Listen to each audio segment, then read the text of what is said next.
Welcome back, everybody, for the 200th time to Comic Shop Talk on the Late Night Chat Network, your first stop for pop culture talk. I'm your host, Niko, and joining with me today, as always, my co-host, Chris. How you doing? Happy 200. That's right, 200 Good to episodes. Good to see you. Yeah, and thanks for coming down to record in person. It is part of your contract that you're supposed to do these every once in a while. He doesn't like coming down here, but he's just like, listen, I guess I have to. It's episode 200. No. One per season. It's usually every 50 episodes, so once a year. And then every once in a while, if there's like, something around the holidays or something, you might show up. No, Chris, it's nice to have you here. Thank you for coming by for this. And 200 episodes, man. I was just thinking about this today, meaning that it's been a few years of doing this. I'm still having fun doing it. And also, like, honestly, it's just interesting all the changes that we've experienced doing this show. Like we tried out the Late Night Collectors Community YouTube channel. That didn't really go the way we wanted it to. Late Night Chat, the flagship show of the YouTube channel, basically went by the wayside. But yeah, we're here still doing it week in, week out. I mean, we're probably the most consistent show on the YouTube channel here at this point, because the comics don't stop, Chris. It's just like the mail. Or I guess that's not the case here in Canada, right? Like everything good with the mic there? Yeah, you worried me. Okay. Maybe I'm just not sitting close enough. There you go. Comics don't stop, just like the mail, except for here in Canada when we're on strike Twice a year. Yeah. They got that worked into their contract too. There you go. So yeah, okay. Welcome back, everybody. Make sure to like and subscribe. This is our weekly comic book review show. This is where we kind of get together every week and tell you the books that we read, and we go into them, give us quick reviews and thoughts on it, go over some of the art, give you some ratings there. Make sure you're subscribed to the channel. Make sure to check out our whole playlist of episodes here. We got 200 episodes of this show, as well as like some other fun stuff we've done too. There's like some trade talks, which are like more collected edition comic reviews that we've done. Chris has done a couple of those as well too. And old comic book shows. Me and Christine used to do weekly wine comic time, another type of show that's similar to this, where we talk about the weekly new comics, all kinds of fun stuff. Make sure to check out all of our playlists. We're almost like at 400 episodes in the playlist right now for our comic content here on the Late Night Chat Network. We also do like movie shows, all kinds of stuff. And today we're going to talk about the new comics that came out for the week of October 8th, 2025. And then stick around. We might even get into some comic book news at the end of this episode. I do want to mention some news that came out of New York Comic Con, which is going on right now at the time of this recording this weekend. And there's been a couple of interesting things I kind of wanted to chat with Chris here about. I've been sending him like kind of some pictures of things that have been popping up, but there's a lot of interesting news coming out of there, honestly. And there's also been some talk recently, Chris, I don't know if you heard this, that comics apparently sales are actually at an all-time high again. I don't know if did you hear about this? I've heard about that, but it's got to be because there's got to be 20 variants for everything. That nowadays. Too. Those blind bags can't exactly. But the gimmicks that they've been actually busting out, I guess, has been helping. And it's getting some people more in the comic shops and talking about comics. So it's good. It's a good thing to hear, because I feel like when we started this show, it was like at an all-time low. I feel like, so it's good to see. Yeah, I think it's all because of this show here. I think we're That's it. We brought it back. Yeah. All right, guys. Spoiler warning for as always, though, if we are going to be talking about what happened in the books here this week. So if you're worried about that, just read your books and come back and check us out. All right, Chris, for the 200th time. All right, let's talk comics. Cheers.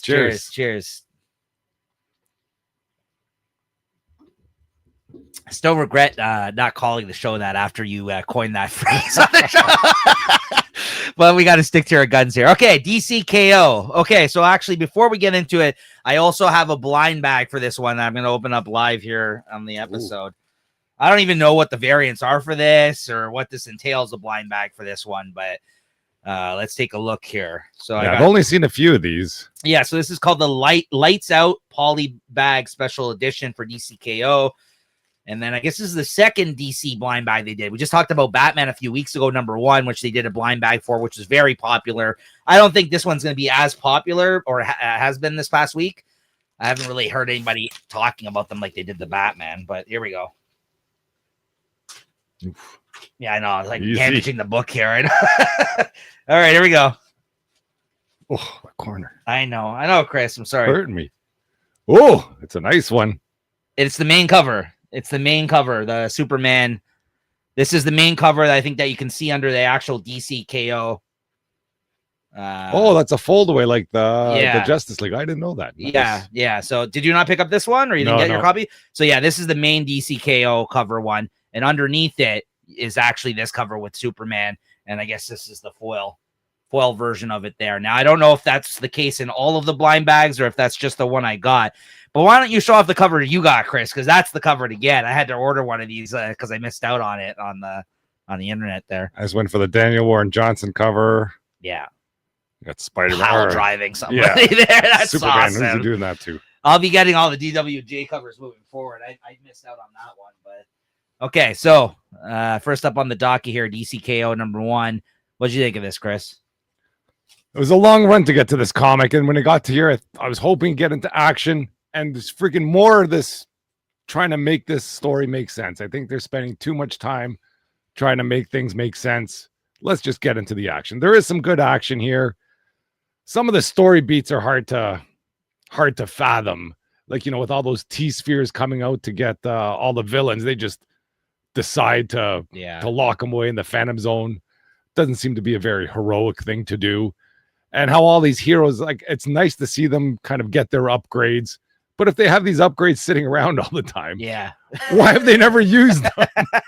Like, they're waiting till they fight their friends before they're gonna take out their toys. Yeah. But otherwise, it's I think there's some twists and turns here. You know, you sent me some clips about what else might be happening in here. And I don't know, this could get crazy. I think I'm here for this. By the end of it, I was really excited. I think throughout the actual issue, because they had to get through all like the big mumbo jumbo setup of the intricacies of how this is all working and how there's like a dark side core energy in their Earth, and now he's like supposedly dead, and in the other Earth, I guess the all-in Earth is the one, like he's coming from that Earth, and like that's where Darkseid is taken over or whatever. That's what they were saying, right? Like essentially, like, so there's a little bit of complication in terms of setting up. I feel like the story, Scott Snyder kind of likes to bring these big idea, big plot storylines to DC. And I felt like I thought he was over that part of himself, but I guess now that he's back doing Absolute Batman and this is him doing a big DC event, that still seems to be the case with Scott Snyder. I mean, this is the guy that did like the, you know, Death Metal one and the Metal and the Justice League series, all these big storylines that he did for DC. And then he kind of went and did like comics, like more like stuff for Dark Horse and stuff for a couple years. And then he came back to DC with Absolute Batman.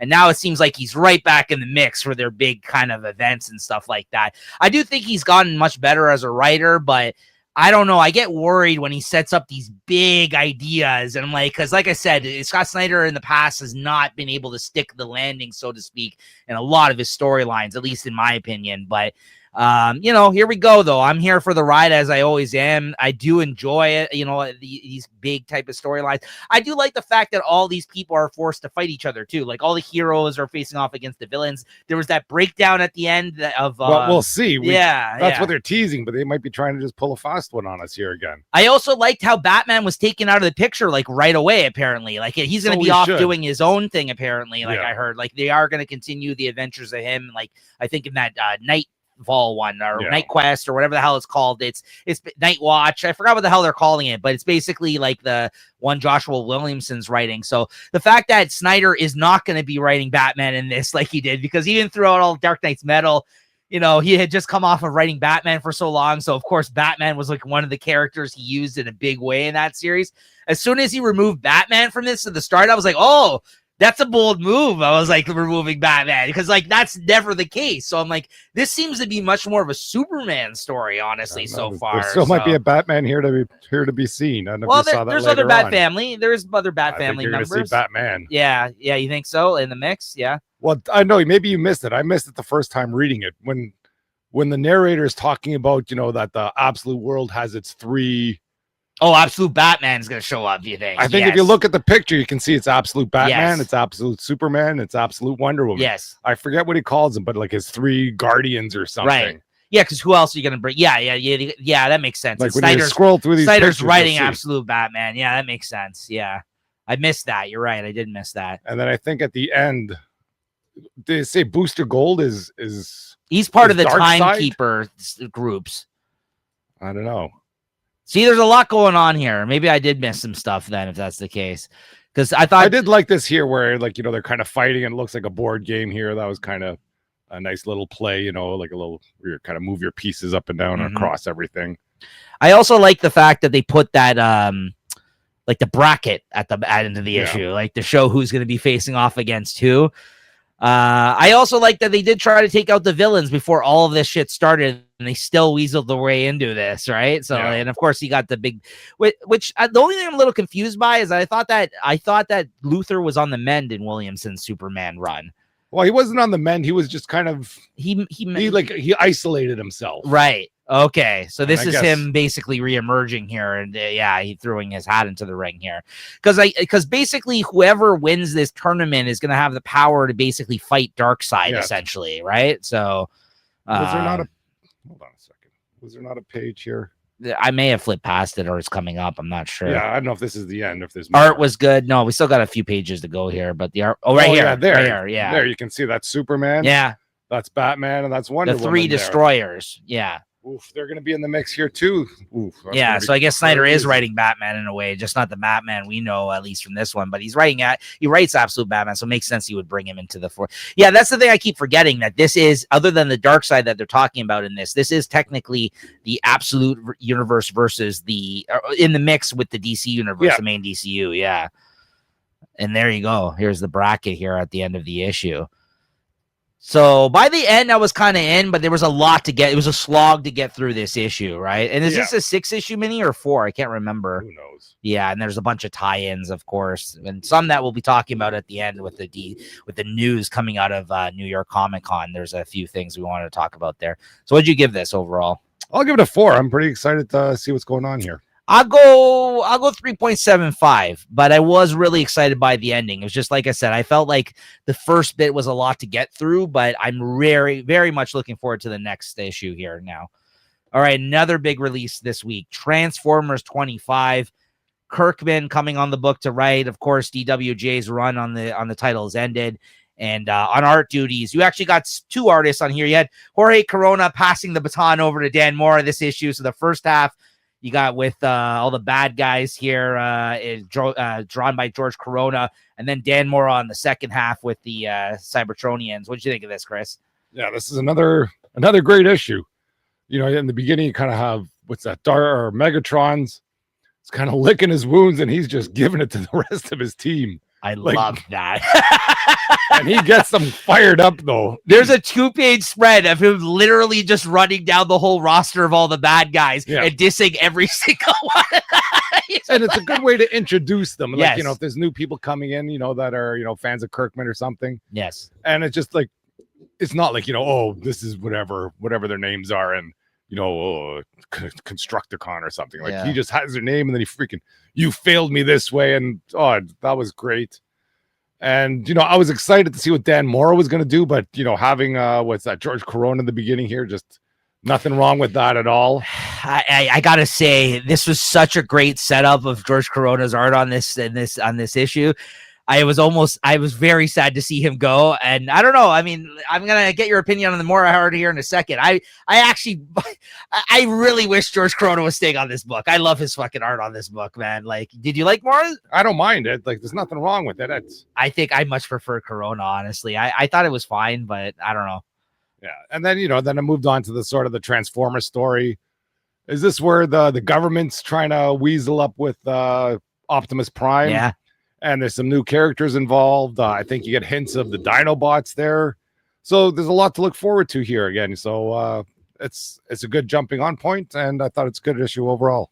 What's going on with Megatron's arm here too? Is that because he stole Optimus's arm? I guess it's just welded on with like there's all this gross stuff growing on it. No, it's like like what? like it's almost like it's mutating or something. I don't know what's happening there. I liked the Mora art. but just like I was afraid of, I think it's too clean lined and good looking for this book personally, just because like George Corona's art in comparison, again, this is just a comparison thing. Once now he's off the book, maybe I'll grow into Mora's art. It's just like you didn't like Corona when he came on at the beginning. That's either. very true. That's what I said. Maybe I'll change my mind. But his Autobots though, they look like banged up and like, you know what I mean? Like Mora's too pretty of an artist for these robots. I don't know. Like is too clean his style. It looked good though. Don't get me wrong. Mora's a great artist. And did you read the Kirkman thing at the back of the issue when he talked about it? No, I don't think I read all that. There was like a write-up that Kirkman wrote at the end, like that these guys sometimes do. Look at that. No, it looks great. I'm just saying in comparison, like wise, I think I prefer Corona, but it is good looking.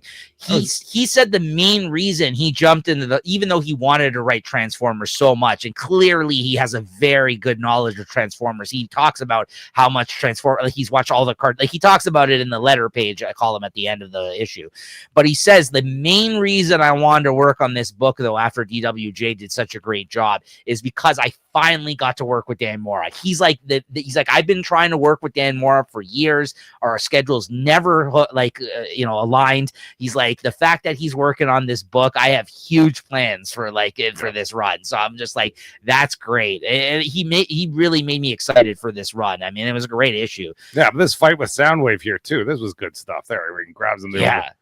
Little sunset flip or something there. Yeah. Nice. Yeah. No, it looked great. It did. And then this government official here that showed up, it seems too good to be true. And that's exactly what it is. He's just like, this is some Weasley freaking government type. We got all they got so much stuff. Yeah. He's like, we got all kinds of resources. And he's like, oh yeah. He's like, we have no Energon to bring back my comrades here. He's like, oh, Energon, I got a whole bunch of it right over here. We don't even know what to do with this stuff here. He's like, really? He's like, yeah, that's right. You rub our back, rub your. I'm just like, I don't like this. Yeah. That was the best part, because like two Transformers that I guess they've been able to salvage over the last like 40 years or something, one underwater and one like I guess. And he's like, else. Oh yeah, we've been taking them apart. You've been dissecting them. Yeah. Well, I wouldn't put it that way. But, in your terms. Yeah, exactly. As soon as the government official with glasses comes into the play and he's like part of the army and everything like that, I'm like, yeah, this is not going to be good. Or the military, right? So yeah, like this story is great on its own, and I don't think they're rushing this crossover with G.I. Joe and Transformers.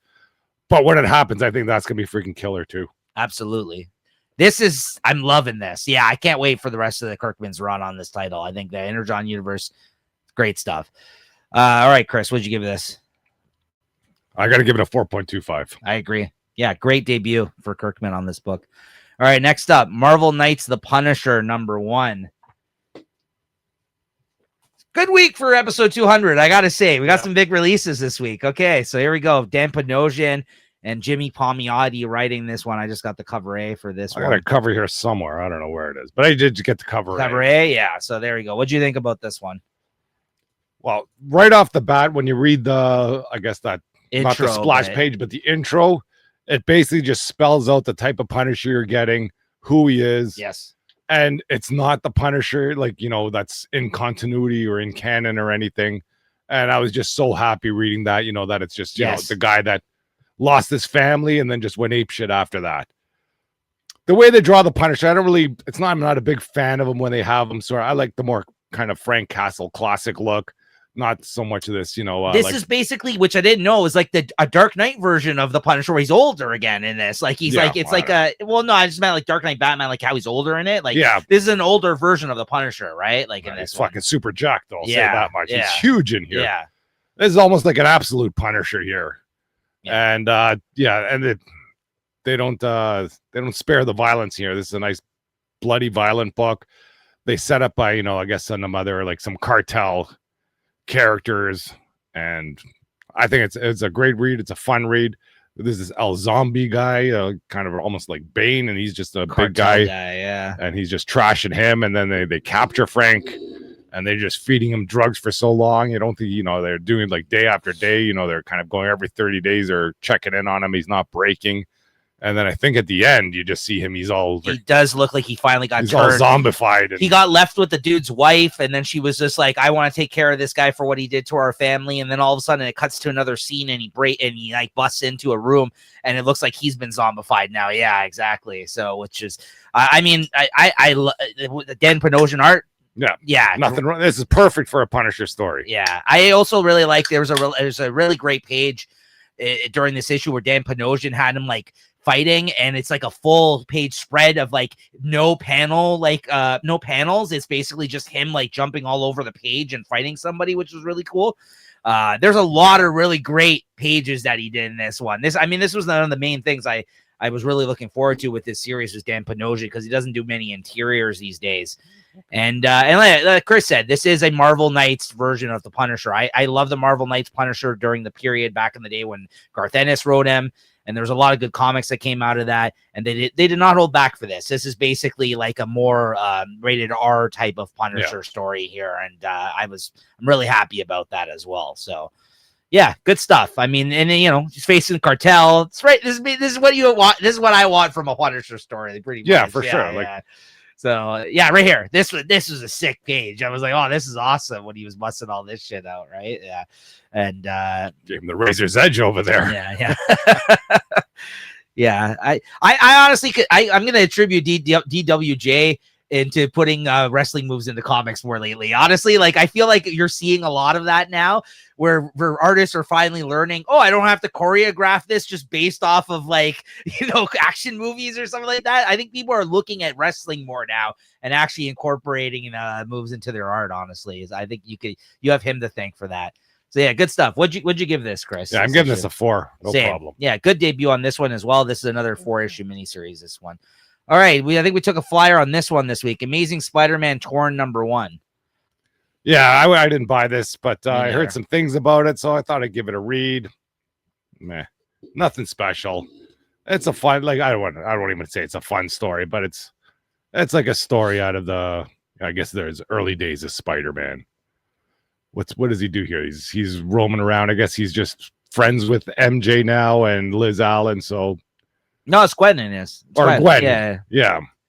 And he's a university student. Yeah. Kind of doing what he does. Harry's there, and it's okay, but nothing crazy. I agree. Yeah, I mean the art was good. I think it's Perry Perez in this one, not to get mixed up with Pepe Larraz, who I always mix these two guys up, and one's way better than the other, in my opinion. I think that goes to Pepe Larraz, honestly, but this looked good still. But yeah, it's definitely of a period where I feel like we've read and seen a lot of these type of stories, and I'm not really one to be as interested in this period of his life at this point anymore. I'm kind of more in tune with the Ultimate version and the current day stuff. But this kind of getting like a flashback storyline of him during this university days, not as interesting to me at this point. And especially like it was cool seeing J. Michael Straczynski back on a Spider-Man book, because I really like his run on Spider-Man, but it's been so long since that run had come out, and that's the run to really check out. Not everyone's a big fan of Brand New Day, but I get it. But overall, he has a great run on Spider-Man. I recently read it like a couple years ago. It's great stuff. This, I mean, pales in comparison. We're just talking about like a little mini series at this point. This is basically what me and Chris usually don't read on this show, which is old creators returning with like one last story that they weren't able to bust out originally, where, that was the time to tell it, not now. And they usually aren't very great stories. They're just like throwaway ones that they had in a drawer somewhere or something, right? They're like, yeah, how much you going to pay me? Sure. Yeah. What'd you give this? I'll give it a 3.5. Yeah, it's fine. There's nothing wrong with it, but it's basic. Yeah, I'm probably not going to read the rest. All right, then we're getting into the X-Men corner here for new X-Men books this week. Amazing X-Men #1. This is the first of 2 Jed MacKay led, I guess, mini series happening during Age of Revelation. I got the Sanford Green cover here. Nice. Yeah, big fan of this one. This is, I think, one of the variants. But what'd you think of this, Chris? Yeah, I didn't buy into this stuff here. I'm starting to regret it a little bit. This is some pretty good stuff. Right? At least this main story. And I went into some of the side stories. Not so much. We'll talk about them later. Yeah. But this main story, it's still holding it together. I didn't mind the art with this. Was that Mumrad or Ashfar or something. Mahmoud Asrar. Yeah, We Ashrar. we just seen on Bug Wars recently with Jason Aaron. Yeah.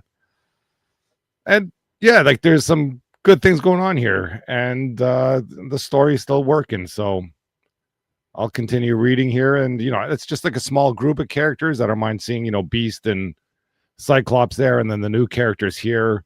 I kind of have some familiarity with them, from the beginning of the X-Men run. This that Schwarzschild or whatever. I didn't think he'd be such a big player here. I'm getting a crazy Wolverine. Come on, give this guy a break. But yeah, we'll see how it goes. But it looks promising.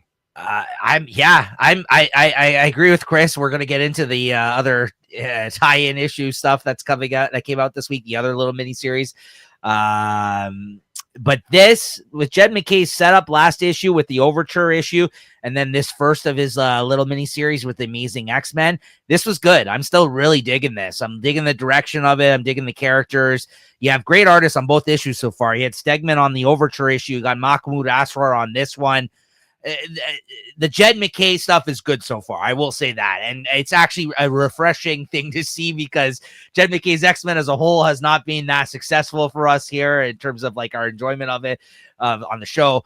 But he is kind of still working with the same artists. Like Stegman worked with them on the main book. It's just again, I think it's just because this takes place in the future and it doesn't have a lot of baggage to it or the ongoing, things that are happening in the current continuity. And the fact that he had to follow up the Krakoa era and all this stuff. Like, this is a good place to tell these stories that aren't going to matter, honestly. He can do whatever the hell he wants in these stories. And I hope he does, because I think this is interesting what's going on here so far. I like the fact that Cyclops and Beast are still together with their minds. Like they basically took their minds from the current continuity and brought them into their bodies in the future, because I guess they got like messed up and they weren't. I like the punishment that Doug Ramsey does to his people he doesn't agree with. He babbles them and basically just takes away all their ability of language and kind of just makes them, I don't know, like freaking brain dead, essentially. Yeah. Yeah. And I think that's a pretty sick punishment. And beautiful. Kill the kid. I don't mind. Yeah, it was from the Uncanny X-Men series, of course. Yeah, they could bring all those other people that nobody liked and bring them in here and kill them. And then maybe when you go back to, when they go back to their own time, you might be a little more sympathetic to it. maybe. But then the way it ended was awesome too. Darkchild, who I guess is like magic in the future here, who's like a straight up demon there, shows up. She's got Juggernaut as the person that works for her, and also Psylocke, who looks like a prisoner to her or something. Like seems like she was in that X-Men Overture. She was one of the choristers of Revelation. Seems like she doesn't want to be there though. I think they wanted to put that X on her, and she didn't want to wear the X because then he goes, "You'll wear the X." Yes, that's right. I forgot about that. Yeah. So this is a cool way to end the issue too. I thought. I'm like really looking forward to the next one. Yeah, you messed up, Chris. I didn't mess up that bad. It's a cool way to end the issue, but come on, can't they just come up with their own villains? Like, you can't keep on turning your heroes into villains and your villains into heroes. Enough of this already. I want to see a good magic story where she's a good person, not always stuck in I'm a friggin' Darkchild. Enough. That is a big part of her character. It's half her character, okay? And I think I've seen more than half of her part. That's fair. What'd you give this? I'll give it a 3.75. I'll go 4 out of 5 on this. I'm digging this stuff out of this the X-Men Age of Revelation. At least these things. This one, the Jed McKay stuff. All right, let's get into the other number one issues that came out this week. Binary number 1, Chris. Wow. Okay, before we start doing these binary stories or making up this story, why don't you make sure everybody likes this Age of Revelation world to begin with? It's like when they had that Old Man Logan, that kind of came out of nowhere, and that story went through the roof. Everybody loved it. And years later, they came back with the Old Man years universe. later, they came. We can flesh this world out. Very true. Here, they're fleshing it out right away. Nobody really cares about this world. I don't really care about freaking what's going on here. And now it seems that the Phoenix Force is now in Carol Danvers, and she's been protecting some sort of town for 10 years, and the people are getting restless inside. Whoop-de-doo. And I don't know if that's Jean Grey that comes at the end. If it is, that's a nice. It looks like her. I first thought it was Black Widow, but then I'm like, you know what? No, I think that's Jean Grey. Why would Black Widow be in this? It makes sense, but it sounds like she's dead though. So I don't know exactly. Oh, it could also be her sister, Hope. Or maybe it's Madeline Pryor too. That too. Yeah. So I guess there's a lot of Jean Greys out there. Yeah. Maybe it's Mary Jane Watson. Who knows? Yeah. Oh wait, no, that's not her sister. That's her daughter, Hope. What am I saying? That's Cyclops and her daughter. Yeah. Yeah. And then there's Rachel, but she looks like her. Yeah. Rachel too. Yeah, that's right. Yeah. They look like they're all redheads. Yeah. So basically, this issue ended with the fact that somebody that looks like Jean appears here, a redhead in the Marvel universe. So I guess we'll find out who that is. But throughout the whole book, they alluded to the fact that she was dead. So yeah. So I guess we'll find out. Yeah, I agree with Chris. This wasn't. I mean, I'm probably not going to read any more of this. I also don't really care about Captain Marvel and this whatever this future story Captain Marvel is. having the Phoenix Force, she should be doing a lot more than freaking just protecting a town for 10 years. Yeah, so I think I'm out on this. It was fine. Yeah, it's a decent story, but totally unnecessary and not needed. 3.5. Agreed. Yeah. Next up, now this one I liked. Long Shots #1. Yeah, I didn't. Okay. I'm not a fan of Mojo and the Mojo world, and once yeah. again they're explaining too much now that I guess the Earth is under the influence of this revelation or of apocalypse. I'm not sure what they're talking about, that there's no more streams. It was a fun, kind of like a Deadpool type of parody, but I don't think it just hit the mark. Okay. It's okay though. Yeah, so I do kind of like the Mojoverse stuff, and I mean, it's been a while since I've seen Mojo and the Mojoverse in the main titles. I do like the idea of him like basically having a planet where it's just like they air television for people essentially, and it's just like some like weird futurescape I know that people talk about, like in the world turning into, or just basically having these game shows where people die for people's entertainment, this kind of thing, like the Running Man. Essentially, that a new version is also coming out next month, actually in November. But yeah, he has this whole ex-kids, ex-babies version in his world, and he has Long Shot, who's appeared in some of the Mojo world stuff. That's where he's from. So like I like these characters, and I like this period of the X-Men. They talk about Art Adams doing the annuals back in that period as well. And it's a lot of like you said, Deadpool, like fourth wall breaking type joke stuff going on here. So if you like that kind of stuff, I think you'd like this. I thought the art was good. This was just a fun aside, I feel like, to this like weird futurescape that we're witnessing in this world of Revelation, that again doesn't mean anything in the grand scheme of things. So why not have a little fun with it in that sense, right? That's what I kind of thought like this was, and I enjoyed it. I mean, basically you got Hellcat and Bishop and like all these people on this team here by the end. The Rhino, there's a really funny scene where Craven is sniffing the Rhino's like ground up fucking what do you call it, right? Horde, yeah, and getting high off of it. It's just like, and this is written by Jerry Duggan and Hickman are busting this little mini series out. Oh yeah, and then Jeff, he has all the Jeff heads, all the different versions of the Jeff that he's hunted down over the years. So a lot of funny gag type stuff like this, which we know Chris isn't a fan of because he hated Marvel, DC, Deadpool back. Anyways, once again, I guess my humor skews a little bit more goofier than Chris's on this type of stuff. So I enjoyed it. What'd you think of it? What'd you give this? I'm just giving it a 3.5 as well. I'll go 3.75 on this one. And then next up, we got the Laura Kinney Sabretooth series #1 here. I think I'm the only one that read this one, right? So basically, this is Laura. I think it's Sabretooth's son. Does he have a son currently in the books? Or maybe he has a son like they just reference in this at some point. Who knows? She basically was with somebody, either Sabretooth. I don't think that she would get with, maybe his son.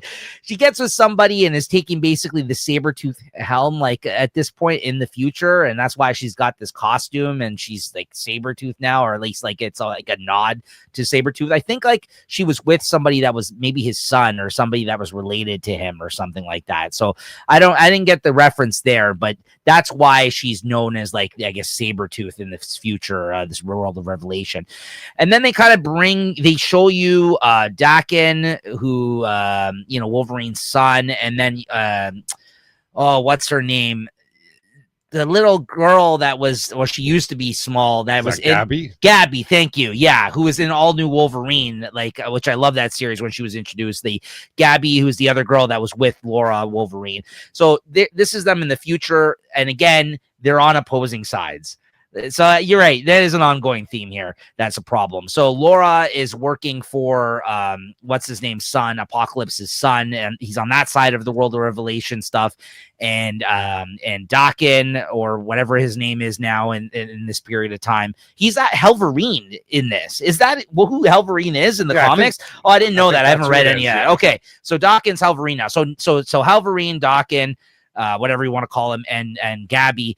They're in the future here, and they're on the opposing side, and Laura shows up in this issue to basically give this kid over to them to protect, who I think it's her kid, I believe. That's her aunt, that's his uncle. Yeah, I think so. Basically, I think she has a kid that she's giving over to them because she's like, things are getting pretty heated on our side of this ongoing battle now, and I need you to protect this kid because if he stays with me, I'm afraid that something's going to happen to him, and I think it's the best. This is the best thing for him at this point in time. So they obviously agree because despite being on opposing sides, they have so much history, their family. They're like, yeah, of course we'll do that for you. But then they kind of go, they go their separate ways. And then you kind of get an insight as to what's going on for her working for, what's his name? The Apocalypse's son there on the other side of things during this World of Revelation. I forget his name, but yeah, that's pretty much what this issue is, honestly. And then I guess there's some other things I think they start to set up at the end of the issue. But another 3.5 out of 5. Nothing I think I'm going to follow into the next issue. Like I said, that's why Long Shots for me was probably the winner out of all these ones we're talking about today, just because I thought it was fun, and I don't really need to know what's going to happen with these characters in these series outside of the main kind of title that Jed McKay is kind of helming at this point, right? So, yeah, 3.5 out of 5. It was fine. Next up, we got World of Revelation #1. This is the anthology within this world issue. 3 different stories in this. What'd you think? Yeah, once again, garbage. Another unneeded, this first story. I couldn't even read it. This is all it's basically just I think we're talking. This is prose. Yeah, we're talking about this earlier. It is prose. Yeah, prose writing here, and very wordy, of course, in that sense. I like the art a lot, though. I really like the artist on this. But this is the Al Ewing story in this. But yeah, this did nothing for me. Yeah, I just skipped past most of it. And then when I saw the bubble, the word balloons come back, I started reading again. And I don't think I missed anything. No, the end part was kind of cool. What happened here? Get all past this part where the bubbles did come back, which is still part of this story. Basically, in this section, Xavier shows up to Apocalypse in this time period, and he's like, yeah, your son's basically messing up, and he's just like, I should have trusted him with all this or whatever. And it looks like Xavier and Apocalypse are both in favor of bettering things right now. It's nice to see that Professor X is in the mix. Yes. But it shouldn't be in this comic. This should be happening in Age of X-Men or in the main title. This was a cool scene, and maybe it will go back into the Jed McKay story. I'm sure it will. Maybe that's why they're just setting it up out in this anthology title. I don't know, but this is Al Ewing that wrote this one. You would think he would have his own series, honestly, just based around this. I don't know why it was just thrown in this issue. Yeah, you're right. When I first heard about this, I thought this was just an Al Ewing miniseries, right? Then this story, I didn't care about it one bit. Yeah, absolutely didn't care about this. So sad. Yeah, this was Hulkling and Wiccan. I'm not familiar with these characters. I came to learn there were a couple. Yeah, and it seems like Wiccan get babbled, and then whatever the Hulkling is just caring for him throughout the time. It's just, again, oh, so sad. Yeah, it's just not important to this current story, this new World of Revelation. I don't know why that they were part of this story, but anyways, or this time. Yeah, I guess the only thing is when the interesting thing here was when whatever Hulkling tried to take Wiccan to all those people there, and nobody could help him. Right. And then every time he took him, it was like a warning to all those people. Look, this is what this is what Doug Ramsey can do. So no, but there's nothing you can do about it. Maybe I'm missing it though. I don't know what their big relation to the X-Men is in this sense. Like why? Well, nothing. He's just right. It's just something. Look, this is what I do to people, and nobody can do it. All you heroes here. Maybe focus on the X-Men stories during this period, though, as opposed to all the other characters that are still alive during this time period. Fuck, they got 20 other issues still coming. Yeah, I don't know. Like enough of this world. I actually quite like this one. Actually, what is this? This is weird. Is he a freaking worm? so this is written by Ryan North. And Franklin Richards, who is supposed to be the most strongest mutant in terms of his power, because he can just basically recreate anything like he comes up in his mind, like rewrite creation essentially. So I guess they had to come up with a reason why he isn't just changing what's happening during this period of time. So he loses his powers and then turns into a disgusting worm creature. Something. I don't know what's going on here. But... And then he feeds Herbie like these ongoing like documents of like his research information. Yeah, where Herbie's like gonna live on and he dies at the end of this. I was just like, Herbie like gave it to the next civilization. Yeah, Herbie he buries 70 himself in a years later or something. So until the world ends, and then he's gonna pass on the information of this world to them. Yeah, which is like I forgot how long later they say it's like 7,000 years. It was like 71 million years later. Yeah, Herbie comes out of a cave, and all the people look like are creatures like this guy, like Franklin did.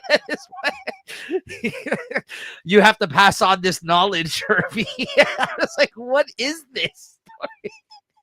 Yeah. I quite like it because it was so weird, that one. I kind of like that one.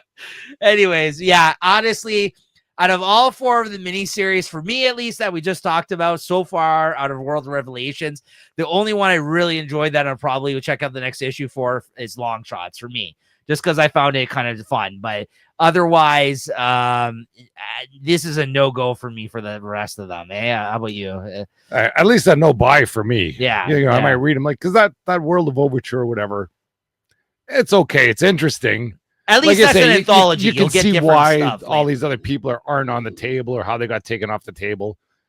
But like I said, I'm still sticking to my first comment there is, wait till this world is like something that everybody's really excited about or interested in, and then you can explain this stuff. What would you give this one, World of Revelation? I'll still only give it a 3.5. Same. Yeah. But like the art on the first one and the end of it, and I quite like the last story. That's what I'll say about that. That actually, you're right. That is also one I might check out the next issue of if it's going to be different stories. So yeah, we'll see. All right, then I got a few I read here this week. Imperial War, Imperial Guardians #1. I think this is the last of these one-shots finally, and it says the next issue is Imperial #4. We're finally going to wrap things up. Now, I honestly, this had a lot to do with Kree-Skrull relations type stuff, honestly, in it, and Gamora is in the mix in this one from the Guardians as well. And I didn't care about majority of the issue. I kind of probably, flipped through this, glossed over even maybe some of the dialogue. So maybe that's on me on this one. This is one of the ones I read, I feel like, prior to you coming by today that I was like, yeah, I got some time. I'll read a couple other things on my tablet. So that was all, all fine and dandy. It was whatever. Didn't love it. I was just like, let's just get to the conclusion of this mini series. Is that Darkhawk? Yeah, Darkhawk's in this as well. Darkhawk. Yeah. But the but the ending of this issue is what I think is going to be important moving into the conclusion of this miniseries. So I'm just going to flip forward here through the art because I do want to get to what happens at the end of this issue, which I think is going to play a part in the last issue of this miniseries. So what's his name there? Maximus or whatever his name is. The guy that's part of the Inhumans shows up. Black Bolt's brother there. I forget his name. He shows up and he confronts Darkhawk and Gamora, who apparently were the only ones out of everybody in this event so far that figured out what he was up to prior to it actually playing out. At least in this issue, that's what they show.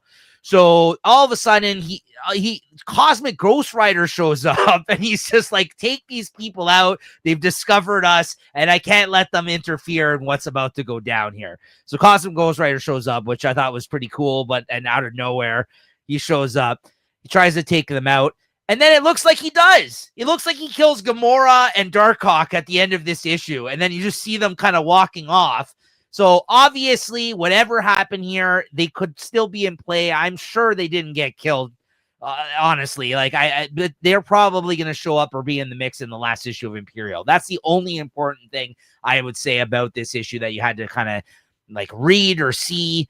Otherwise, though, I'd still give it like a 3.25. I didn't love it, but I just wanted to mention that for the show's sake, that if you have been reading Imperial, this might be something important that happened in this issue that might be going into the conclusion of this. Otherwise, just like so far with a lot of the World Revelation stuff, these one-shots from Imperial, not very important, not very. Yeah, I didn't know Cosmic Ghost Rider was still a thing out there. I thought that was like just something. It wasn't. Like a what if. It hasn't been. I mean, he has showed up in other books, but it's really more about like when they take place. This is something that is current continuity. Exactly. Yeah, he shouldn't be around because isn't the Cosmic Ghost Rider Frank Castle? Yes, from the future. But he also showed up in Donny Cates' Guardians of the Galaxy. But they explained how he was in that time period in that series. So maybe he's still out and about. I guess. The first time I've seen him in a while. So there you go. Next up, we got Harley Quinn and Elvira #1. I picked this up because, of course, Christine usually gets all the Harley Quinn issues.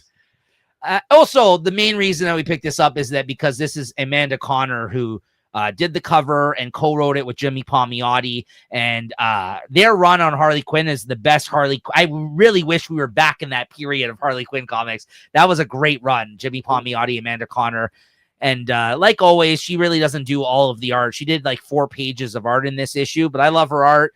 So she did a few pages. She did the cover. That was enough for us to pick this up. We don't really care all too much about Elvira either, that being said. And this is a story about her meeting Elvira in real life and telling her how big of a fan she is of hers. And Elvira loses her current gig on TV, so she offers her to help her throw the biggest Halloween party bash ever. And for doing so, she'll pay her a bunch of money and she can stay at her place. So it looks like for the remainder of this miniseries, Elvira is going to be hanging out with Harley Quinn, and that's the reasoning behind it.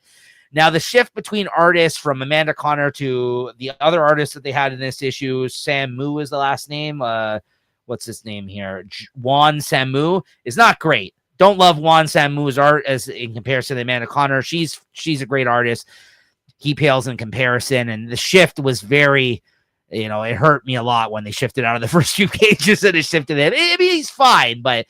And the other fun thing about this, though, is it takes place in the continuity that they established during their run. So if you liked all the side characters that were in Jimmy Palmiotti's and Amanda Conner's run on Harley Quinn, this is for you. This is definitely worth checking out because all of the characters that lived in her neighborhood and all of the storylines, it seems like, have continued into this miniseries, even though they haven't wrote that series for DC for like probably, going on 5-6 years now, probably at this point. So, it was fun because of that. I'll give it a 3.5, though. It wasn't great, but it was fun to revisit this time period of the book when it was good. Well, speaking about Harley, there is the Joker Harley Malicious Intent #1 that came out this week.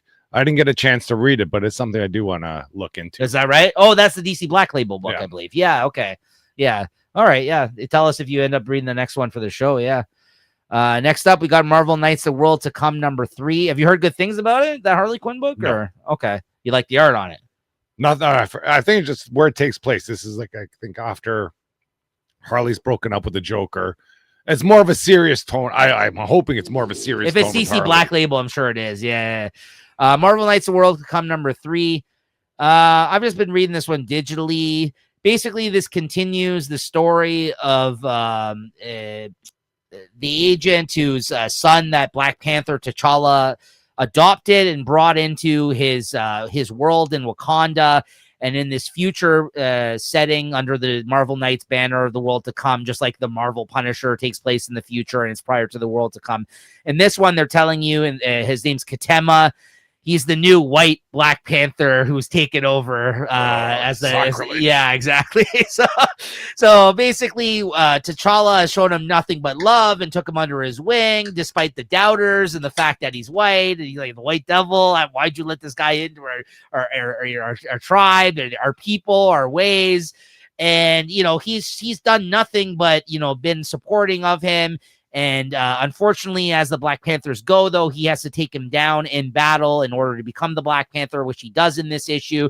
And, listen, he's getting some love finally in this issue, it seems, amongst certain people within the Wakandans. But then other people don't like what's going on. So this is kind of telling the story coming from the past as well to the future storyline.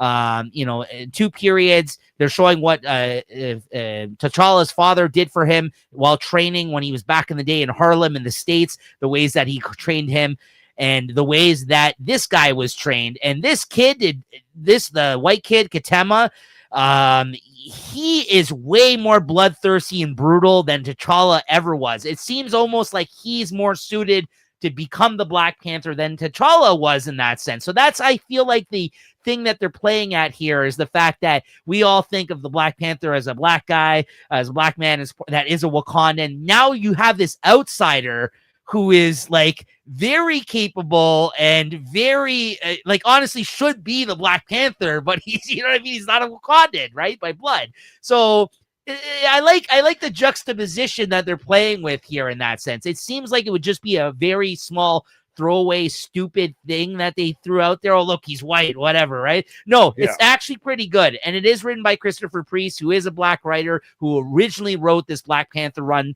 during Marvel Knights period. That's probably the best regarded Marvel Knights run. Black Panther run. Is the reason that the movies were so successful, because they pulled so much from his run and put those into the films. So I quite like this so far. It is pretty good. I'll give it a 4 out of 5. The more I talk about it, the more I'm enjoying it. And it's not what I expected it to be. Like you said, it seemed like a one-note type of storyline thing. Oh, he's white. How shocking. Yeah. But he's really playing into like the fact that these are 2 different people and they're going to treat it 2 different ways, these Black Panthers. And he's doing it because he's showing you how T'Challa became the Black Panther in this book, as well as how he is handling becoming the Black Panther. So it's good stuff. Next up, and then Farmhand 26. This book just ended after being on hiatus for a few years. They came out with the last 6 issues. I've been talking on the show the last few months. Rob Guillory written and drawn story. I got to say, I haven't really cared about the return to this title, especially because there's such a big gap between years of this coming out. He stuck the landing on the ending. This is a great ending of this book, and I really, now it's got me interested to go back and read this, all the issues I have one day of this whole run. I really enjoyed the ending. I'm not going to get into specifics just because it's not a book I talked about until the last few issues on the show, because it had been off the stands for 2 or 3 years. But if you've never checked out this book, it is collected in paperbacks. I'm sure the last one's going to come out soon. If you like Rob Guillory's art, he was the main artist on Chew, a great series from years ago. Or you just want to check out a really cool, fun science fiction type book with plants, creatures, and all this other crazy stuff happening from Image Comics, definitely go check this one out. It's called Farmhand. I really like the ending. I'm going to give it a 4 out of 5. I think he stuck the landing. For a book I really didn't care about its return in the last few issues, I'm like, okay, he clearly had this ending in mind, and he wrapped everything up in a nice way. And then I got TMNT Journeys number 2. This is the reprint series of Ninja Turtles from, I guess, back from the 2000s.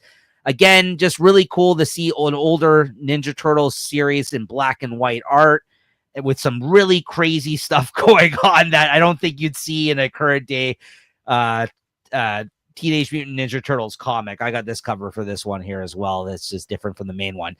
I'm just really enjoying this. It does feel like a throwback type of story, and it's because it is, and it takes place from a period where I feel they are taking more swings and trying out this weird, wacky things for the Turtles before it became this is a period where I feel like the Turtles fell out of favor. They didn't have this is before the new cartoons I feel like were coming on the air from the 90s, and there's a weird period for the Turtles until Michael Bay wasn't making films with them, for instance.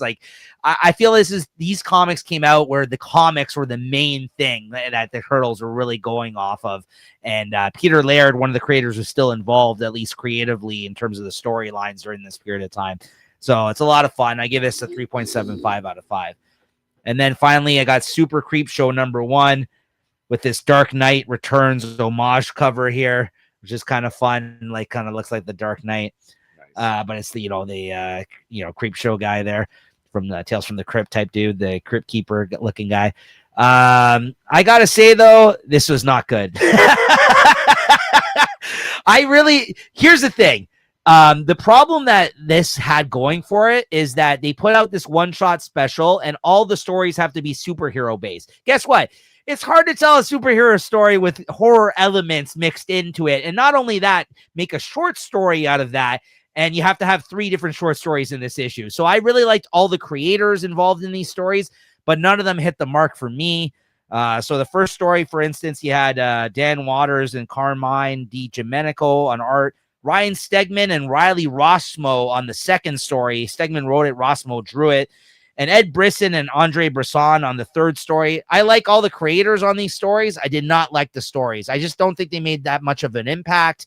They all had like superhero angles or type of stories, but they tried to put like a horrific spin on it with something maybe happening to the superhero, or like what their powers gone wrong, or some sort of body horror aspect to it. It just didn't work in the confines of Creepshow and what I'm really have come to expect from these short stories, because they had to do a superhero story in this themed issue. And the whole reason that they did this one shot is apparently because there was a variant cover, which I got, that I probably talked about and showed off on the show a year ago, whenever the last volume of Creepshow, someone did an homage to the Spider-Man 300 cover, but it had the Creepshow guy on a bunch of webs, and people loved it so much. They're like, oh, we should just do a superhero one shot. That's what they said in the letter column of this issue. I'm like, yeah, that was a dumb idea because this wasn't that great. Yeah, so that's all I'll say about it. I'm not even going to get to the specifics of the story. I'll just show off some of the art here. Love that Riley Rossmo once again showed up in something recently. He's been doing a lot of short stories and things lately, but just didn't quite like these stories.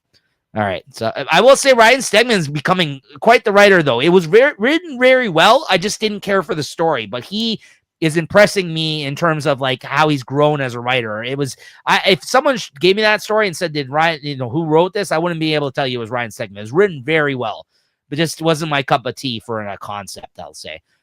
Sacrificer 16, Chris. Yeah, I just read this one online. I don't know, for the pause, like this is just coming back after a long break. I don't know what sort of cliffhanger they left it on, but I think I'm out of this story. Like it just fell off for me. Oh shit, really? It was an okay story here, but there was no, like, it was the battle between, I guess, Pigeon and that's Fire God. Yeah. And then you have his daughter. His daughter is trying to protect the kids. They all come together. Like, they should not have paused it for so long and then come out with this. This should have been the issue, and then put the pause on after, and start a whole new arc. Like, it's decent, but I really love this story when it was out. I think this was my favorite of the week a few times. But now that everybody is where they are, I don't know. It's just it missed the mark. I don't want to say missed the mark, but it's just too late. You know what? I can't disagree with you in the sense that, like, this was a weird place to kind of pick up after being off for so long. But I'm still really enjoying what's going on in this story, and I wasn't lost while picking this up. But you make a good point. I can't disagree that this was an odd place to kind of start up once again. You should have left off with this.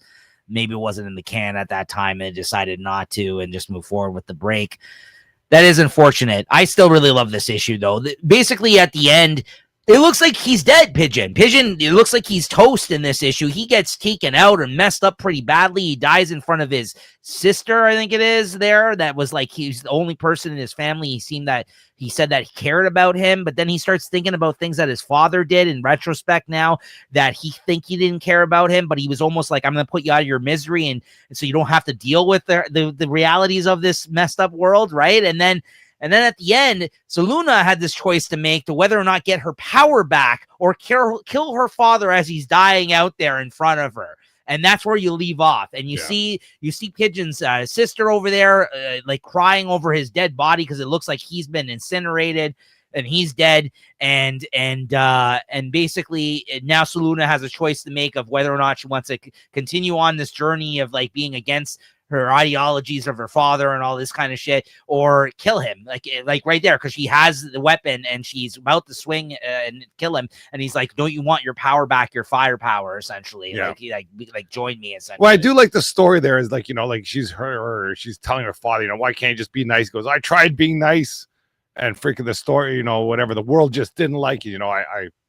I was a nice guy, and everybody just kept on freaking coming over me, and you know, then I just had to blow up the world, and then I decided to freaking just rule it by an iron fist, and that seems to be what works. But once again, this should have been where the series ended, and you could have left us on that cliffhanger there if Saloon is going to kill her father, or join him, basically. I can't disagree with that. You make a great point. But I still really enjoyed this. I'm still in on this story, but you're right. What'd you give this? I'll give it a 4. It's still a great story. Yeah, I'll give it a 4.25. It was really impactful, this ending for me. I was like, whoa, I really can't wait to see what happens next here. But yeah, no, you make a good point on that, on the weight. Yeah, we're going to drop that axe soon or what? Can't hold it up there all day. Nemesis Forever #2. Oof, here we go, baby.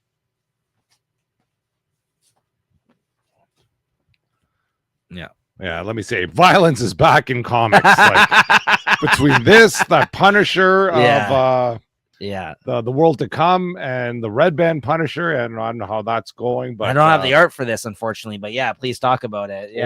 Yeah, don't have the art on this one. I think it starts out when kind of talking about the fallout of his last gig. There's like 3,000 dead. Yeah, and you have that undercover agent. She's trying to meet up with removed her eye. Yeah, she took out her eye just to become this undercover agent. Meets up with I don't know, the contact, and they're in some sort of bar, and then they're kind of just chit-chatting, trying to feel each other out. And he says, yeah, before I can take anybody to the big man, you got to kill somebody.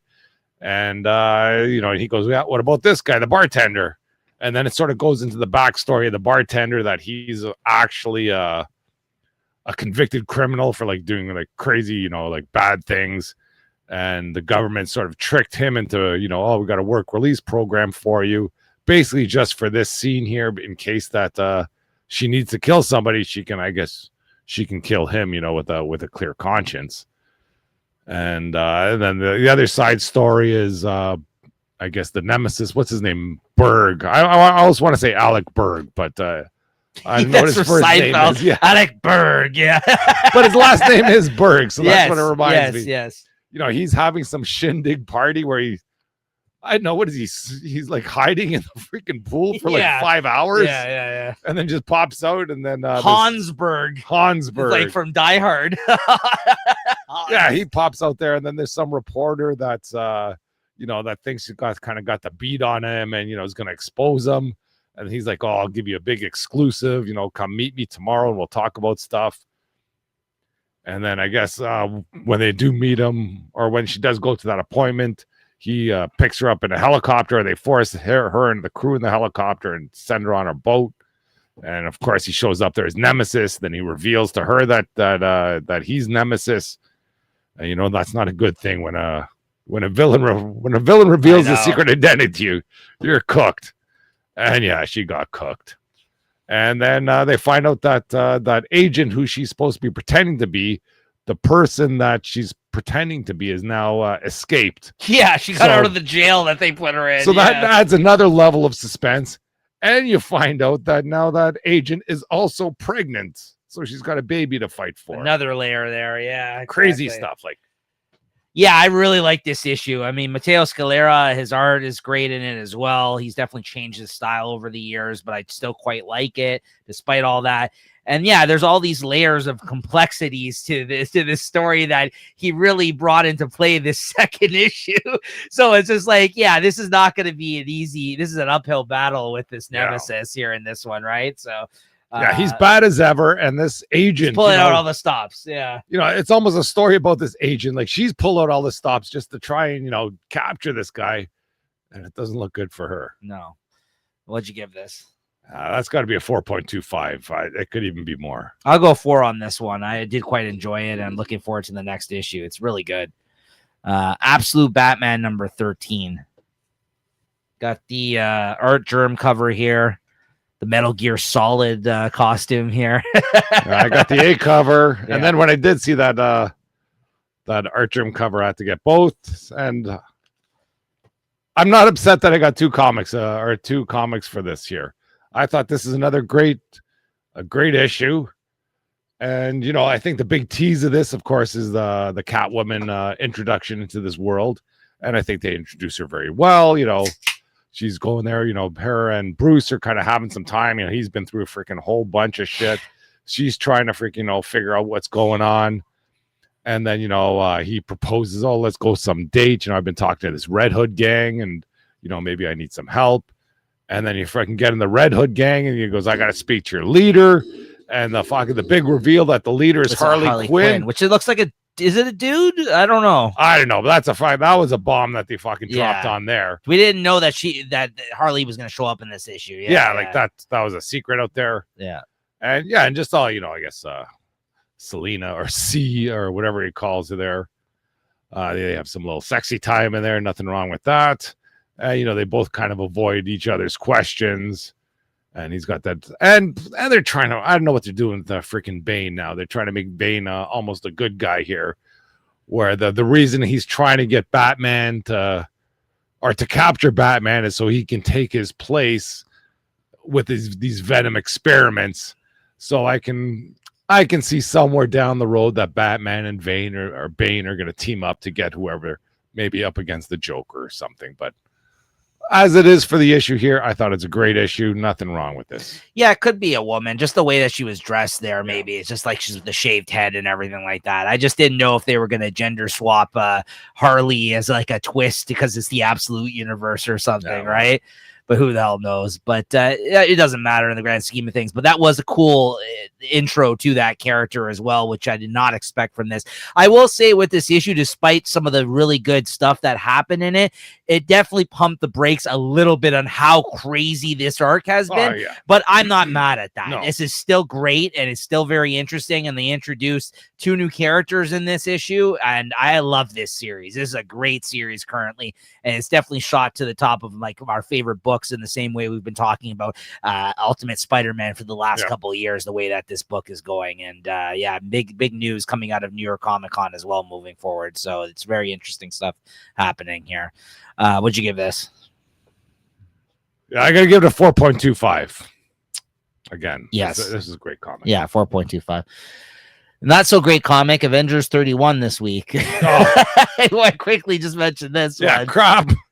What the heck? I was thinking about this on the way here. Like, I know who the editors are, but this is like 31 issues in, and this story started in the beginning. Like, could not someone pull the plug on this story already and say, hey, this story is not working? I know we got all these plans for this Twilight Court and Meridian and all this, but they just got to freaking pivot and you go, hey, this just isn't it. And I don't know that there was no Avengers in this story. This is just basically freaking Kang explaining why he wants to trick himself or something. I've seen enough of this out of that last Venom run with Eddie Brock and Meridius and Bedlam and all the different versions of Eddie. And this is just the same thing, and it's even worse.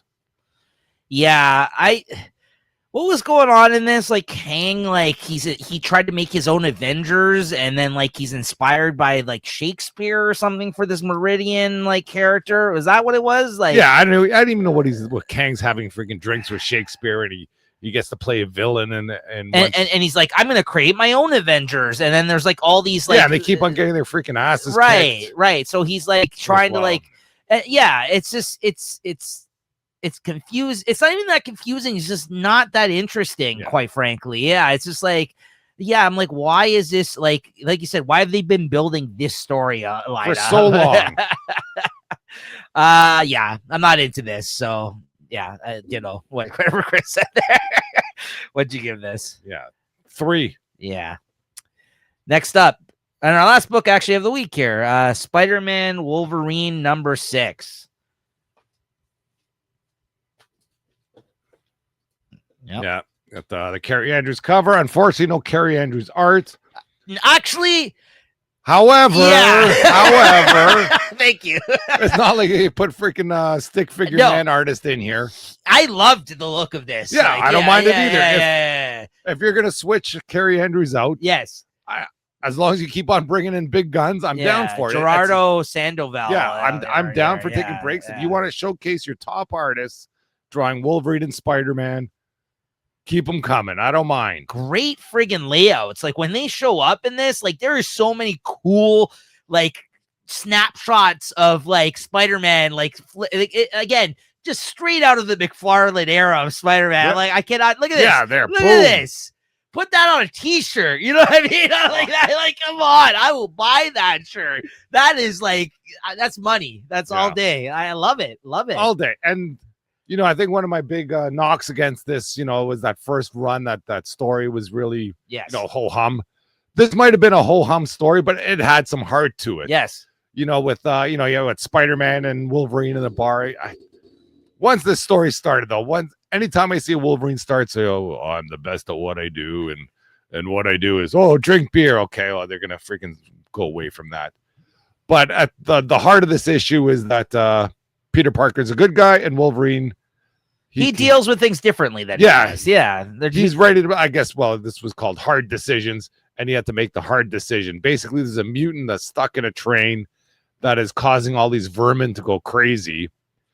And you know, I guess they fight their way to him, and then they find this guy. He's one of the Morlocks too, I think.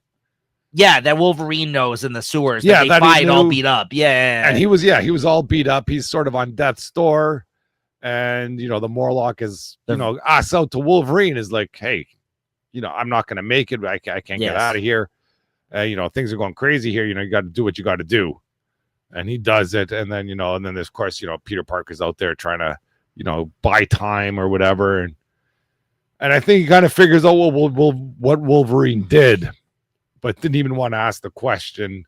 And I thought it was a nice character study of both characters. Absolutely, and that being said, it was also a one-shot character study of them in between arcs, which I really appreciated. Was still really great art. So this is a good one. I honestly, after the arc we just had, like as a little one-shot character study, I totally agree with you, Chris. This was fantastic. I actually really enjoyed this one. I was surprised at how much I actually, like you said, in story and art, that I ended up really liking this one. And it's it's just comparing the two and how they're just different in certain ways, but at the end of the day, they are both heroes, right? So that's really good stuff. What'd you give this? I'll give it a 4. After talking about it, I absolutely I was going to give it 3.75, but I think it's a 4. Yeah. The only downside is it was always special when these two guys got together. Yeah. But now that they're together all the time, it's not so special. Like that first arc, you could have blown that out of the water. That was just for art. But if they kind of fleshed out this story a little bit more, this could have been something like the original Spider-Man versus Wolverine. Yes. Where they kind of met. That's and, it was a big story. It was big for the time because it wasn't something that happened all the time. And basically, it was almost the same idea where it's like, the hero versus the anti-hero. Right. That's They're both trying to do good, I think but they do it different ways. This whole series, I feel like, it's been inspired by that one issue, though, right? I mean, that's kind of what they're playing off of. I think that's why they have the throwbacky looking art. And, that's kind of what they're doing here. But can you really flesh that much out of what's that thing? How much blood you can get out of a stone, right? Like, you know what I mean? Like, there's the juice that they're going to squeeze out of this thing. It's like this better just be a 10-issue series because we can't have like a 50-issue run of Spider-Man and Wolverine. Right? Hey, if you can keep on getting Andrews, keep on getting top artists, you can do all the baloney stories you want, and freaking every page is a splash page or every other page is a splash page. And somehow you can keep it, make it fresh. Yeah, I'll keep on buying. That's fair. That's fair. Good point. Let's quickly, though, in the news, I did want to mention a couple of things that we've talked about, all the comics that we read this week that came out of New York Comic Con. One thing specifically that I wanted to mention, and it has been confirmed now, Chris, is that I guess this is just a one shot. But there is a one shot that Scott Snyder has talked about at New York Comic Con this weekend. That's going to be a DCKO one shot of other characters that are going to be involved in the mix that are going to be fighting. But it's like you look at the cover image that they showed at the con, and I'm like, honestly, I don't know how this is possible. I almost didn't believe that this is real. They have intercompany crossover characters on this cover that are going to be coming into the foray for the fray for a DCKO. You got Sub-Zero on this cover, which DC has printed. I think they own Mortal Kombat comics rights, which is fine. But you also got Red Sonja. You got what looks like Homelander from The Boys here. So, like, we might get a Homelander Superman fight in this DCKO. You got Vampirella. You got the bear from Beneath the Trees where nobody sees on this cover. Like, what is that going one is the on most here? surprising. And then I think it's Annabelle, the doll from the films, is floating around in the background, or the Exorcist girl. I don't know what that is, but what is going on here in this? What this is apparently supposed to be a DCKO one shot that's happening and not part of the main story during this. I'm all for that. That's crazy business. I wish it was part of the story and somehow, whatever, they all get wiped out or who knows how they work it in and out of the story. But I'm all for that. That's Image crossover, Dynamite crossover, cross them all. Yeah, I mean, talk about at this point, since we are getting the DC Marvel crossovers, like these guys just need to, exactly, do it. Like let's all make some money. These companies, right? Like I think they're learning now. Like we have the opportunity to do crazy things like this for fans. Why not, right? Yeah. So I think DC's pulling a fast one on Marvel here and go, oh, like Marvel's probably looking at this, go, whoa, where did this come from? Right. There's also some new Vertigo series. The Return of Vertigo was announced at New York Comic Con. Also, Scott Snyder and DC Comics announced today that they have created an in-continuity home for lower-selling fan favorite stories and characters with DC Next Level. Now, this is the description of DC Next Level. Apparently, this is going to spin out of KO, but these books are designed to be easily picked up and read by anyone, part of the core line in continuity, but highly accessible. They're taking a cue from books recently from Absolute DC, Ultimate Marvel, and Transformers Energon books. Scott says he's not bullshitting us. These books are going to be awesome. They're not taking away from the main line, and there are no plans to close the Absolute universe at any time. So basically, they showed a picture here that I'm looking at on my phone with these following characters that are going to be like, I guess in the same vein of like out of continuity, but accessible type books for characters that are not as big characters, that people would usually gravitate towards. So then you got the Demon, Etrigan, Lobo. There's going to be a Lobo series, Zatanna, Barbara Gordon, Breakout, it's called, a Firestorm series, a Batwoman series, a Deathstroke, the Terminator, and Shadow of the Bat is returning, the series from the 90s that was a Batman anthology book, I think, for the most part, right? So this is DC Next Level, and these new series apparently are starting in March 2026 and beyond. So I don't know. I mean, I like some of these characters that they've announced in these, but are these going to be long-standing series? Probably not, but as long as they're, good, interesting series coming out of this with the same idea of like being out of the main continuity, I'm not opposed to that personally, right? Like Lobo, I mean, I know that he's a favorite of yours as well, right? Yeah. Like Demon, I like him. Well, they should do something like they had with Marvel Comics Presents. Right. They could have like DC Comics Presents, maybe anchored by a more popular character. Right. And then have two other stories, just kind of running arcs, like they're the small stories. Like I wouldn't mind if Marvel Comics Presents came back. I think that the main thing I liked from this announcement though is that they're pointing out Energon universe books, they're pointing out Absolute books, they're pointing out Ultimate books, they're pointing out books that haven't really had like that. Again, we are all books we've really been enjoying and talking about on the show, and haven't been like in the main continuity of things happening within like other outside of their books, like with the rest of the line, right? So I think that's the key, honestly. That it's true to new readers or people talking about books amongst other people that are reading them, right? There's no freaking crazy news that I've seen so far from Marvel yet. Right. Yeah, no, I haven't seen anything yet. I mean, New York Comic Con is not over yet, but those are the most interesting headlines that I saw. Some interesting things for DC. One more thing is they're saying the Ultimate Universe is dead. It's done. Yeah. April 2026. April. Okay. So that means after that miniseries Ultimate End thing comes out, that's it. Okay. Unless that could be a swerve. I still can't see how they're going to freaking kill this universe being so popular. I agree. But I mean, if this is all they intended for, I'm not mad at them for it. It's been a good run. I am. I'll never forgive you. Chris from Comic Shop Talk, episode 200. All right, guys. So let's get into what we're looking forward to checking out next week here.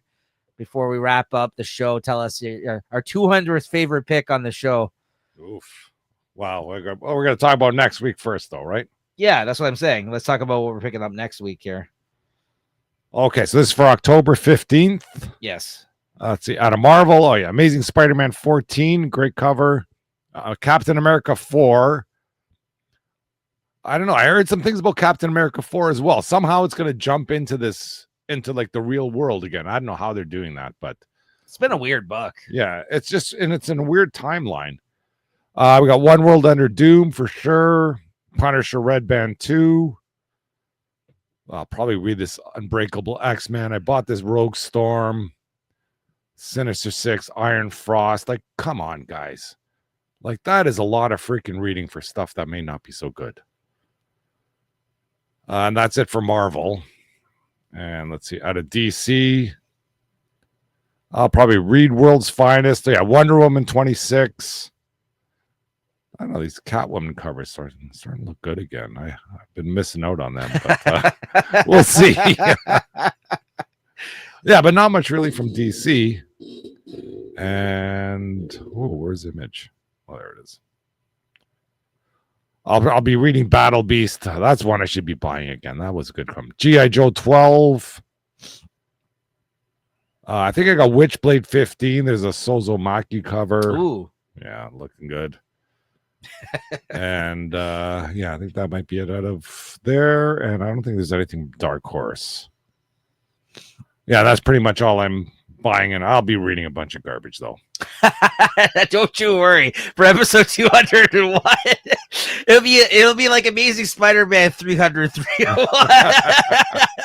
Banger covers on the outside, but inside we'll be talking a bunch of garbage. No, yeah, DC Comics. I'll be reading Absolute Flash number 8. I'll be reading Batman Superman's World's Finest number 44. I'll probably be picking that up, actually. I think I still am pre-ordering that one. I think that's it for DC. Wonder Woman 26. And then Image. Yeah, nothing from Dark Horse. Image, I got G.I. Joe 12 as well. And Invincible Universe Battle Beast number 6. And Marvel Amazing Spider-Man 14. Captain America 4. What the hell? Fantastic Four Gargoyles. I can't believe they're doing that. Oh, I heard about Fantastic Four. Malice is coming back. Looking forward to that. Yeah? Yeah, Sue Storm. Oh, yes. Malice. Yeah. Malice, yes. Some variant covers there coming. Yeah, I'm sure. Godzilla Destroys the Marvel Universe number 4 I'll read. There's another comic out there. I don't know if you heard of it. There's Starship Godzilla or something. Have you heard that? No. I think there's some Godzilla comic out there that they've been doing some wacky things with Godzilla. Yeah, I don't know if that's like public domain now. Yeah, or something, yeah. Everybody's got some Godzilla story. Yeah. One World Under Doom comes out next week. Number 8, Iron and Frost. Number 1, I'll check out. Punisher Red Band number 2. Rogue Storm number 1. Sinister Six number 1, which I'm looking forward to, comes out next week. So yeah, well, I was, but I'm not now. we'll at least be talking about the number 1s on most of these. Hopefully, Unbreakable X-Men number 1, or not. Hopefully, I don't know. Well, I got a lot of number 2s because there's some big covers, some good covers. But yeah, that's about it. That's so not a crazy week of stuff, or at least stuff I'm super interested in. But there you go. That's episode 300. Sorry, 301. Next 201. Episode 201. I'm jumping to 300 now. Right, we're there, Chris. You got McFarlane on the brain. I'm talking about Amazing Spider-Man 300. Yeah, I'm talking too much McFarlane there. All right, guys, that's going to do it for what we're looking forward to checking out next week. Chris, for the 200th time, what was your favorite book of the week, my friend? I don't know. It's Thanksgiving this week in Canada. Yeah. I think we ate well this week. We did. You know, The Punisher was good. Nemesis was good. Batman, although Absolute Batman is good. DCKO was good. Oof, those are some big comics. Nice violent comics as well. But I got to give it to Nemesis. Like, that was just over the top. There's some crazy business going on in here. Love Nemesis this week. I actually agree with all the ones that you gave a shout out to there, but there's one that you missed, and that's Transformers 25. Yeah, Got to give it up. Good too. Got to give it up to Transformers 25. My favorite part about this is when he dissed everybody collectively. Megatron, just like, Clutch, you haven't really been clutch lately. This guy, whatever. Well, if you want another Seinfeld reference, it was like the Festivus there. I'm going to tell you how Yeah, you all failed me right now. Yeah. I'm going to bring you all together and tell you how you've let me down throughout the year. It's like even Laserbeak. Yeah. Let me mention some of the ones because I threw out that clutch thing. I think that's a G.I. Joe, actually, not even a transfer.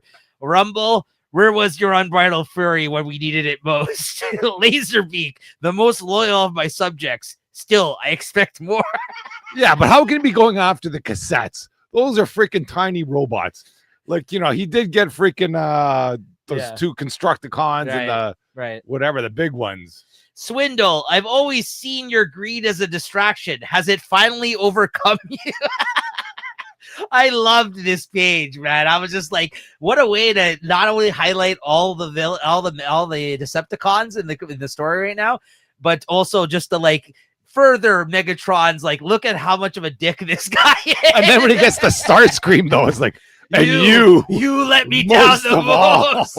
And then Starscream, it looks like he's gonna come back, like because he kicks the shit out of him, and then there's like a spark in his eye. Yeah, he's like in the trash. Yeah, crazy fucking scene. For that, I was like, oh yeah, this is my favorite. I was reading it, I was like, this is gonna be hard to top this. It is a great week, so don't get me wrong. But all right, there you go, guys. So Nemesis Forever #2, and Transformers 25 for our 200th favorite of the week here, Chris. Congrats, Chris. We made it to episode 200. Happy 200 episode. Thank 500 you. Thanks beers. for coming by. This has been a lot of 500 beers. 300 smokes. Yeah, let's get the tally. And make sure to like and subscribe, everybody. And tell a friend out there if they're a fan of comics to check out the show. And thank you for anybody who's actually checked out this show along the way and through all of our changes and everything else. We really appreciate it. And thank you to Chris for hanging in there with me and talking about comics for the last few years. It's been a lot of fun. And to 200 more. 200 more. We're going to go 500, baby. All right, everybody. We'll see you next time. Thank you. Comic Shop Talk. We'll see you next time. Thanks, Chris. Later.